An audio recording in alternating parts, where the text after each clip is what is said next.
In this video, I'll be giving you a brief introduction to M&A strategy.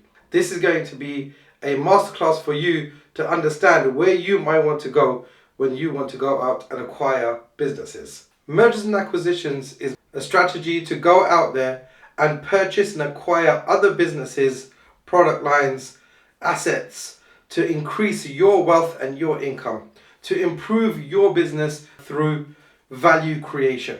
Before you get started in mergers and acquisitions, you really need to understand what your goal is. Is your primary goal to build an empire, what I call empire, or exit? Yeah? So this is your first decision that you need to make. And of course, this can change over time.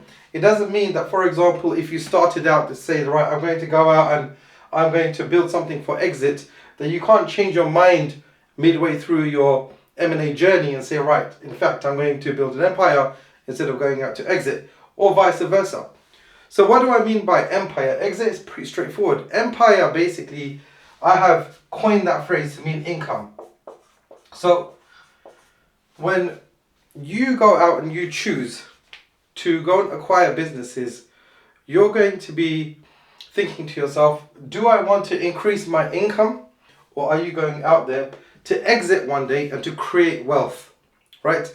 Now, if you build enough income, then you create wealth as well. And if you build enough enterprise value, let's use that term here, exit is derived, or value of an exit is derived from enterprise value. If you can increase enterprise value, that's when you can achieve a good exit. So enterprise value is derived from multiple factors, and we're not going to go into that today. So once you understand you want to build an empire or build an exit, now you can go out and building your strategy, building out your M&A strategy of what you want to achieve and how you're going to achieve it. That's ultimately what it's about. How are you going to achieve your income goals or your enterprise value and your exit goals? We're going to take one, but otherwise this class is going to get too big. Or in fact, we'll do both, but let's focus on income right now.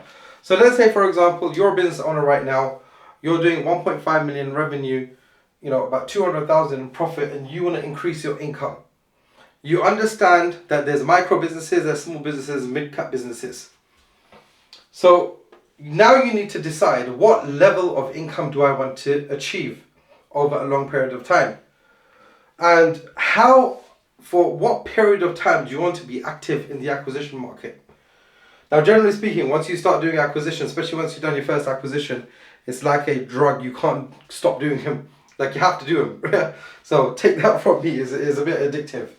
But let's say, for example, you're doing 200,000 in profit right now. Okay? And let's say 200,000 in profit, let's say you're personally drawing 100,000 for yourself in income. So your current income is 100K. But you got, for example, I don't know, you've got children which are growing up, they want to go to university, you have to sort of think about their weddings and stuff like that and going on nice holidays. And let's say that you want to increase your income to 1 million. Okay, why am I going to say 1 million? It's the magic number, right? People, something clicks in your mind when you say 1 million. I want to achieve 1 million a year in profit. That's what your goal is. By the way, you can achieve a lot more when in mergers and acquisitions. So now you need to decide, right, I've got currently 200,000. And by the way, when I say 1 million profit, actually, let me say that you would have 1 million in income, in personal income. Let's change that, because that's what it's all about, right? Now, let's just use a taxation of 50% to make the numbers easy. That means you have to be able to draw down on 2 million of profit. Okay? You have to be able to draw down on 2 million in profit from your business.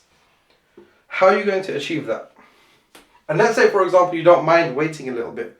So this is a longer term goal. You want to achieve that in 10 years time, for argument's sake. Yeah? Let's just put a 10 year. Right. Another thing. You've got short-term goals, you've got medium-term goals, and then you've got long-term goals, right? You have to have different goals. You can't say, like that guy, I want to achieve, 20 million, 30 million in the next 3 years. That's ridiculous. That's a short to medium term goal. He's trying to put a long term goal to a short to medium term goal. It just doesn't work. Okay, so you have to get that. You have to be realistic. Firstly, that doesn't mean that you don't go 10x like Grant Cardone says, right? Go 10x. You can't go 10x. That's perfectly fine. But you have to also be realistic as to what's available in your marketplace, what marketplace do you have, or what industry do you have, and how active you want to be. Now, for example, you got people currently right now in the, you see them, Grant Cardone, you got Alex Hormozy.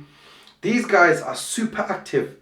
They wake up 5 in the morning, they're at it all day, bam, bam, bam, bam, bam, bam, bam, bam, bam. Do you want to work that hard? And if you do, great. Me personally, I don't. And I don't, right? I'm a lazy guy, basically. If you compare me to Grant Cardone, Alex Hormozy, all of these guys.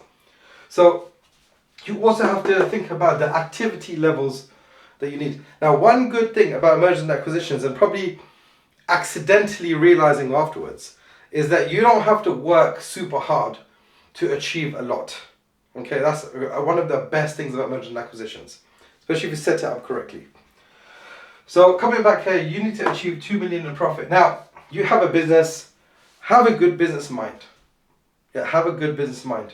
If you need to draw down of 2 million of profit from your business, you can't have a 2 million profit business. Yes? You probably want to have a 3 million profit business. Why? Because there's something called working capital. So you want to achieve a 3 million profit business in 10 years. Now, by the way, you can achieve a 3 million you can achieve a 3 million profit business in 5 years with mergers and acquisitions. Sometimes even quicker than that, depending on your industry and what access you have to tools and capital. Now, a 3 million profit business, let's say for example the average business in your industry, which is operating on the upper side of the market, is generating, for example, let's make the numbers easy, 300,000 in profit. Okay, 300k in profit is the average business. Profit, average business. What is there? Now, it doesn't take a rocket scientist to realize that you need to make 10 acquisitions to achieve 3 million in profit. Okay, so let's say for example you need to do 10 acquisitions. Yeah, to achieve your goal of 3 million. Now, let's say it takes you 5 years to do those acquisitions. Look, I'm a big believer of taking it slowly but doing the right acquisitions. My methodology of doing acquisitions, I call it the value acquisition system. The purpose of the value acquisition system is to make sure that you do the right type of acquisitions and not any acquisition. Right? Because you can go out and buy any business that you want, but you can end up buying crappy businesses, and you don't want to buy crappy businesses. Let's say, for example, you do 10 acquisitions, I'll put the S there, to achieve 3 million in profit, and you want to do that over 5 years' time. And why did I say about slow acquisitions? Do the right acquisition, do them slowly. Do it over 5 years, which means you're going to achieve 2 acquisitions per year.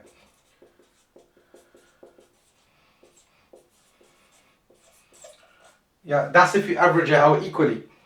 So do 2 acquisitions per year at 300k per business, and that's when you can achieve your 3 million in profit. Now, one thing I will say is that when you're going out to buy businesses, if you're using debt, now also investors, by the way, because there's 2 types of investors, and we'll get to that when we're doing the investor masterclass, right? But you've got investors who are going to provide you debt, or there's investors who want equity in your deal. If you, for example, have debt, whether that's raised by investors or whether that's raised via lenders, meaning actual institutional lenders, obviously you have to pay them back. You have to pay investors back as well, yeah? So if you've got 3 million in profit business now, if you work on the same basis as me, that you want to have at least 20% ROI, that means that your debt service ratio has to be at least 2 times, right? Now, or your debt needs to be paid off in 5 years. In 5 years, right? So you've got 3 million profit that you achieve. Your actual business is throwing off 1.5 million in free cash flow. Okay, I should put free cash flow there, yeah? So your business is throwing off a free cash flow of 1.5 million. And that will happen over a 5-year period. And that's why I said, now this is quite important as well. Generally speaking, I say you want to keep working capital in your business.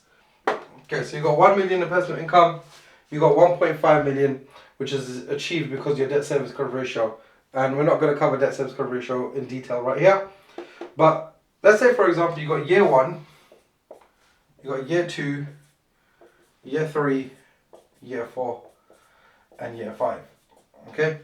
In year 1, you do 2 acquisitions at 300,000 each. You've got 600 in profit. I'm going to leave your 200 that you got from your business aside here. That's your business, 200,000 that you're getting, you have from your business. But you've achieved, or you've acquired 600,000 in profit. Your free cash flow, assuming a debt service cover ratio of 2 times, is 300,000. Okay? I'm going to call it FCF. Yeah, FCF, free cash flow of 300,000. Year 2, you buy another 2 businesses at 300,000. Now your profit is 1.2 million and your free cash flow is 600,000. Free cash flow. Okay? Free cash flow of 600,000. And that doubles, but year 3, you add another 600,000. So now you've got 1.8 million in profit and you've got 900,000 in free cash flow. Excuse me. And then year 4, you have 2.1 million in revenue. 2.1 million in revenue. And you have, let's say 1 million, 1.05, but it's quite 1 million in free cash flow. And then year 5, you have 2.2, that's not right, 6.2, 1.8, 2.4. Here you've got 2.4 million in free cash flow, and here you've got 1.2 million, and then here you have 3 million. You've got 3 million in profit, and you've got 1.5 million in free cash flow. That's better. Right. So year 5, you've achieved your profit number. Remember, you need 3 million profit business to achieve 1 million in personal income. So you got your 3 million in profit there, but your free cash flow is only 1.5 million. So you can't draw on 100% of that 3 million in year 5 to achieve your 1 million in personal income number, because your free cash flow is only 1.5 million. So you want to leave working capital in the business. So let's say, for example, you leave 750,000 of working capital, because remember, your businesses are getting bigger, so you need more working capital, right? So you can take 750,000, taxation in half, your personal income goes to 300 and whatever it is. You have 375,000 in personal income. Now this is when it starts getting interesting. When you got year 6, okay, the debt that you used to pay this, to buy these year 1 businesses, falls off. So even though you've got a 3 million profit business, okay, your free cash flow is going to increase by 300,000. So your free cash flow is going to go 1.8 million. Yeah, because you've added the 300,000 which was being paid off to investors, that was being paid off to lenders. That's now been added to what you can draw, free cash flow. You got working capital, you got free cash flow. Year 7. Okay, should I use a different color pen? A little bit easier to understand that, right? So year 7 is going to be 3 mil profit, okay? But then your free cash flow is going to be 2.1 million. Now, you're getting closer to your number that you can draw down. You're getting closer to your number. So that's why I say you need to have your long-term goals. You know, over a 10-year period, that's when you can achieve your 3 million profit business in which you can draw 2 million and you have a personal income of 1 million. Now, in 10 years, if, for example, you're building, and by the way, you know, earning you're not broke if you're earning 300,000.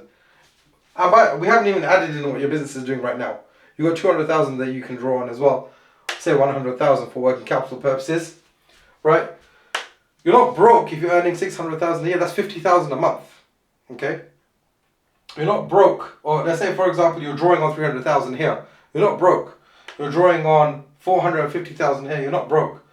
You're drawing on 500,000 here. Well, yeah, say 500,000. You're not broke. You're living a good life, right? So this is how you need to think about building your income over a long period of time when you're developing your M&A strategy. Now this is what we just done for income purposes. Now let's take a look at what you do for exit. Now exit is a kind of a different goal. Is because when you're building for exit, what you're doing is that you're reinvesting your money. Or you should be anyway. Obviously everyone needs to live. But what you do is that you take a smaller income. You're not looking to draw the 1 million personal income unless you can. Of course, if you can, that's great. Depending on the size of the businesses that you're buying. If you're buying mid-cap businesses, then you'll be able to do that, or you might be able to do that. But even then, when you're building for exit, you want to reinvest as much as possible into growth. Okay? So you're reinvesting into growth. You're reinvesting your free cash flow into buying more businesses as much as possible. Let's say, for example, during that time, you make an income of 100,000. Okay, you're on 6 figures, you're in the top 5% of income earners. Well, in the UK, you may know the US is an inflated market, so whatever the top. Take top 5%, yeah? Whatever it is, the bottom of the 5%, become top 5%. Or top 10%, whatever you want, right? Depends how much of a, what do they call those guys? Hermits, right? They're the ones who live in the mountain. But anyway, depends how much of a hermit you are. Now, let's take a look at exit. What we'll do, we'll use 7 years and as an exit, because when you're reinvesting, then you want to try and like shorten the time a little bit. When you're doing empire, then you can go on for 20, 30, 40. Look at Warren Buffett, right? Warren Buffett is 90, whatever years old right now, 94 years old at 5. Let's call him 96 years old. The guy's a multi-billionaire. Anyone who is reinvesting and, you know, building for income or building an empire, they can do it forever. Okay? Now, let's say, for example, you want to achieve a exit of 10 million. Why? 10 million is one of those magical numbers as well. It just clicks in people's mind. By the way, okay, let's not get into that. That's different. Let's say you want to achieve a 10 million exit. Now, what that means is that you need, at the very least, a 3 million profit business. Because what you're thinking, okay, you want to achieve 10 million exit cash on completion. Right? Let's say this. Cash on completion. If you have a business which is doing 4 million in profit, you would have had to be a bad negotiator to not achieve 10 million cash on completion. Get a bad negotiator. Now, let's say for example you got investors. This is interesting. Let's say you got investors. Now, they become shareholders in your business. Let's make this, you want to achieve 5 million in profit. 5 million in profit because let's say, for example, you've raised money from investors and then therefore you've given away 33% of equity. So you own 2/3 of the business and they own 1/3 of the business, for argument's sake. Now, so if you do a 3, 4, 5x multiple, let's say worst case scenario, bad negotiator, you know, a really bad deal, you only got 3x profit at 5 million, then you have to be dumb for that because I don't know what's going on. You need to hire a proper broker. Now, you need to just carry on buying businesses, okay? Just reinvest. As soon as your 1.8 million, 2.1 million becomes available, you invest that into buying more businesses. Buying more businesses, okay? And also, I mean, when you're looking for an exit, you need to build enterprise value. Okay? Enterprise value. And although profit is the number one factor of enterprise value, there are other factors that can build enterprise value as well. You being an owner investor instead of an owner operator is going to give you more enterprise value. You having a good structured management team which can run the business without you, even though you might be the operator, is going to build enterprise value. Lifetime value of your customer spend is going to build enterprise value. Right now, especially, recurring revenue is going to build enterprise value. So there's so many different factors when it comes down to enterprise value that you can build other than profit. So all you need to do is that instead of drawing as much income as possible, or as much income while keeping the business cash flow healthy, you just reinvest and build, and then you work for that 10 million exit cash on completion. Okay, so that's a little bit of a different strategy when you're building for empire versus when you're building for exit. And the other thing is that when you're building for exit, you're going to try and reduce the time that it takes to exit. So instead of having a 20-year empire plan, you might only want to have a 80-year exit plan. Okay, because what you're doing is you're sacrificing income to essentially bet on that exit. And I don't mean betting as in gambling. I mean, you're doing work, right? So you want to reduce the amount of time it takes for you to achieve that exit as much as possible. Yeah, private equity firms, they normally operate on a 3 to 7 year cycle. Okay, so it's your first, for example, time you're doing it. Let's say you mess up, it takes you 8 years. But ideally, you want to try to stick around this 3 to 7 year fund cycle if you can. So that's a little bit of another thing they need to look at when you're building your M&A strategy.